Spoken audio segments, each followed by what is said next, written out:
Hey folks, and welcome back to another Inside the Mix podcast music production tutorial. Now in this episode I'm going to demonstrate how I would go about processing a piano. So I'm actually using the Korg M1 piano VST, and I'm using the house piano preset. So I haven't gone in and created my own in this instance, I'm just using the house piano preset. So I've got that set up, and the first thing I'm going to do is this. So I'm going to play the actual piano sort of riff melody to you.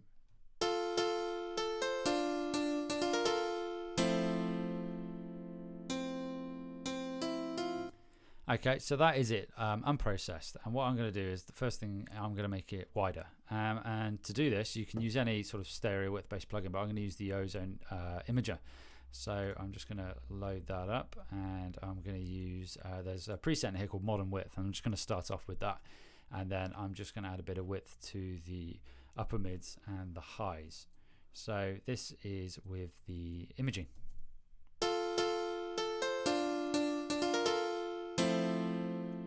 Okay, that's with, and this is without.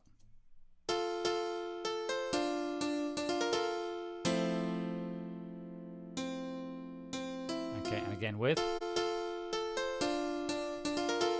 I'm going to bring down those highs a bit. So high is anything above sort of 6K, and then the mid-range sort of 400 to 6K. So sort of incorporates a bit of the low mids as well. So I've added a bit of stereo width because the actual plugin itself presents it in mono. So first things first, added a bit of width. So next what I'm going to do is I'm going to add a bit of compression. Now I've stolen, magpied is probably the correct term for this technique from Bobby Osinski, the Mix Engineer's Handbook, which I highly recommend you go and check out. I've mentioned it a few times, and I'll put a link in the show notes to this. So I'm using the LA2A Slate digital emulation. I've got two of these, and what I'm doing is there's actually a preset in there called Keys Leveler. So I started off with that. And I've actually set it so there's about 10 dB of gain reduction, and then I've adjusted the gain to compensate for that gain reduction. So this is with the compression.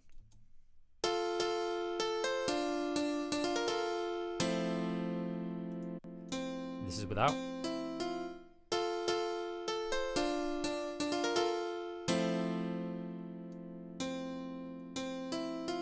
So hopefully what you can hear there is with the dynamics in the piano there, that actual last sort of chord stab is leveled. It's nice and leveled with the other notes leading up to it.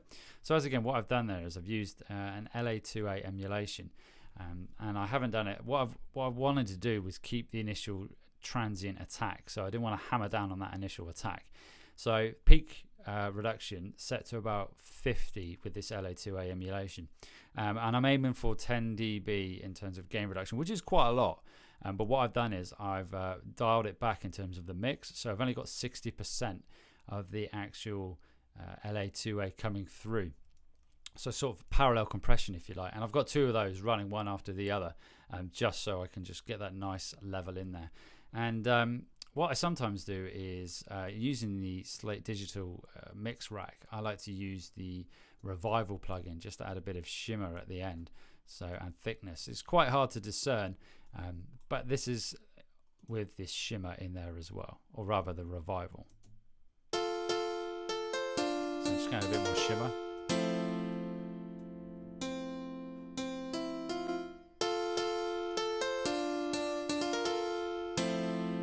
Go.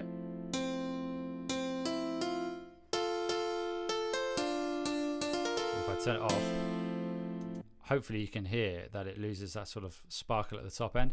And then right at the end of that, what you should always do with your gain staging is whenever you do your processing is get it back to the optimum gain level that you had before it, so you're not got these wild fluctuations in level throughout your mix. So I've used the trimmer plugin at the end just to bring it down by about a dB and a half. So once again, no compression.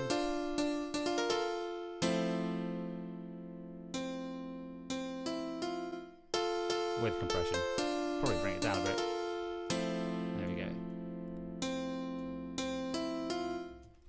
So I've got my compression, I've done my stereo width. The next thing I'm going to do is this. I'm actually going to use the Infinity EQ, and I'm just going to find some resonance from this particular piano, because it can sound quite harsh in places and also a bit muddy, as it were, in the low mids. So I've what I'll do in this instance is I've rolled off the low end 100 hertz and below.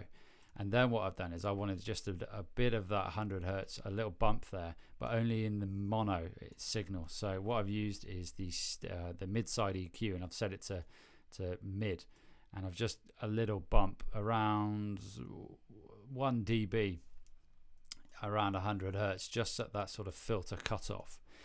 And then what I've got at the other end is I've got a high shelf with about 1.5 dB of boost around 14 kilohertz, just to add a bit of air to it as well.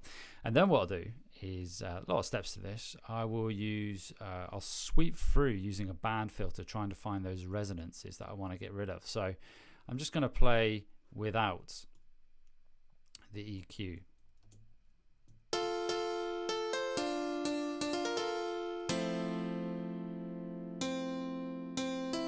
And this is with the EQ.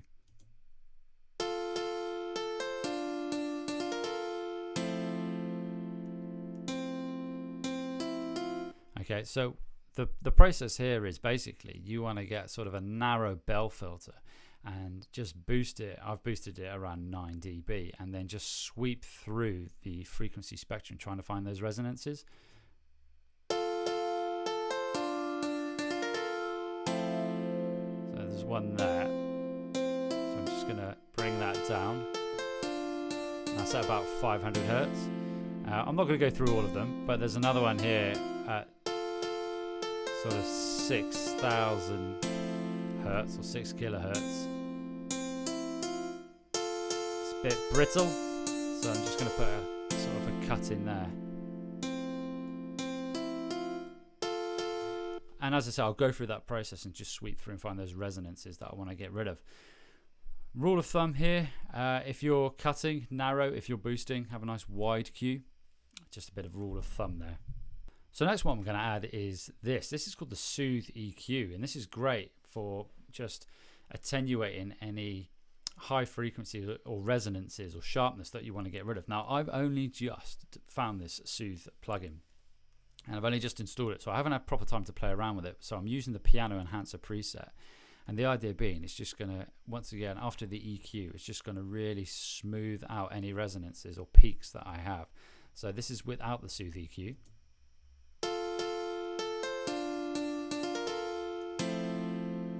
Okay, and I'm using the piano enhancer setting. So this is what it sounds like with the Soothe EQ.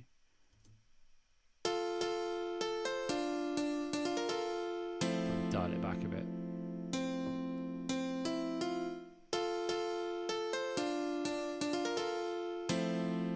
Now, I really like that. It sounds nice and smooth. Now, I've only just started playing around with this particular plugin, so in future tutorials, if I do continue on using this plugin, because I do have a free trial at the moment for 20 days, I'll incorporate this more into my mixing. But that's using the Soothe 2 plugin just to help tame any frequencies that I didn't catch with the EQ. So next on my list of processing, I'm using the Soft Tube Saturation knob. Now this is a free plugin and I really like it. It's really simple to use. It's got a really nice easy GUI as well.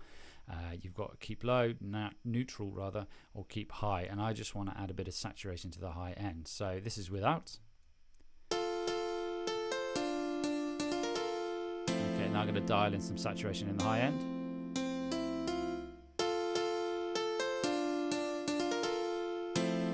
There we go.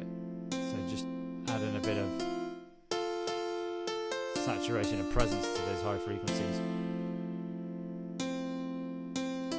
There we go. So that's using the Soft Tube Saturation knob. Now you can use any saturation plugin. You just need to find it or set it so that you're only adding saturation to the high end. And in particular with this, if you're using the Soft Tube, you really don't need that much with this saturation plugin. Otherwise it will sound brittle quite quickly, because I've got it set very, very low in terms of the mix. So that's the Soft Tube Saturation. So adding saturation to the high end. The next in my workflow plugin chain for this piano is reverb. Now I'm using my favorite reverb, which is the Valhalla Vintage Reverb or Vintage Verb, and I've got a whole plugin for this one, or preset rather for this. And I've got it set to about 0.46 in terms of decay, which is time to the track, and a 3.16 millisecond delay. And I've only got it set to 20 in terms of the mix. I don't want it to be too bright in the mix as well, because the piano is quite bright anyway. So I've used the built-in EQ of the vintage reverb, and I've got a high cut around, I'm probably going to bring it back a bit more actually, around 8 kilohertz or 8,000 hertz. I've got a low cut of 140 hertz. So just adding a bit of attenuating some of that low. So this is without. Now I'm going to add the reverb.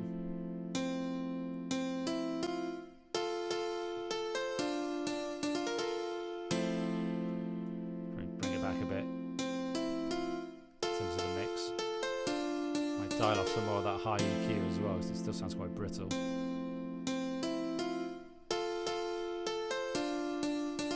And I've got colour of 1980s. I'm going to try now.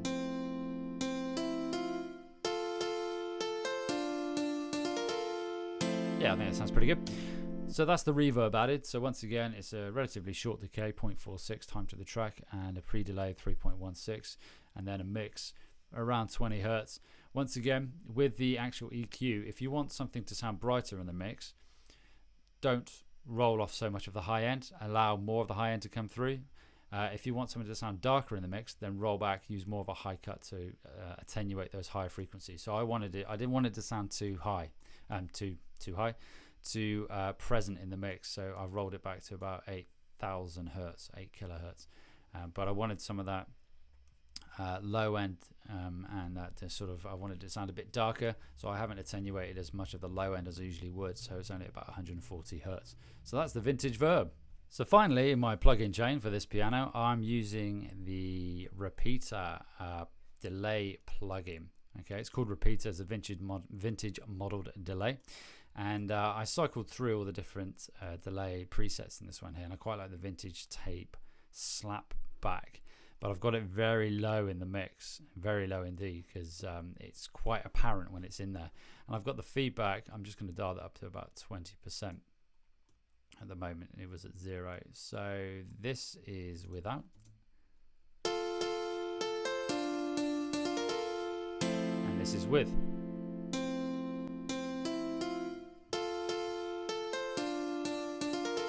So I'm just going to bring it into the mix a bit more. Actually dial it back a bit.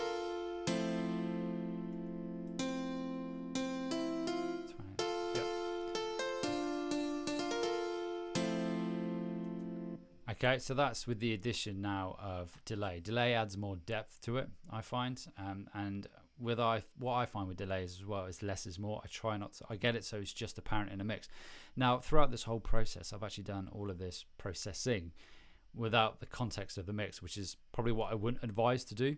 But I just wanted it's easier for the listener and the viewer to hear the changes because they're not familiar with my mix.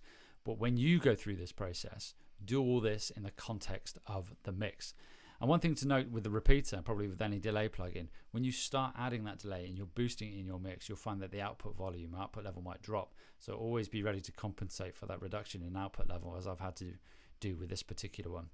So what I'm going to do now is I'm just going to bypass all the plugins and then reinstate them so you can hear the final version. Okay, so here we go. This is unprocessed. And now I'm going to bring all the processing in.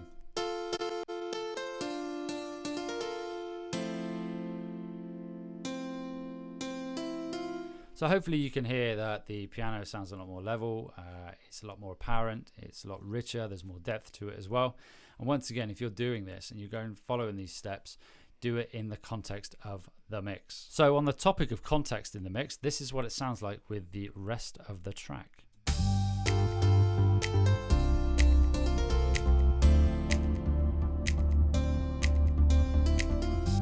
Okay, so that is the end of this tutorial episode. I hope you found it useful and you've found something that you're able to take away and you use in your own productions. please do leave comments and reviews. Let me know if it's been useful. Let me know what you would do differently. I'm always open to honest critique and opinions as well. And also leave comments if you want to see me cover anything else in particular. Whatever platform you are listening or viewing this on, please do like, follow, and subscribe. And look out for the next podcast episode next week.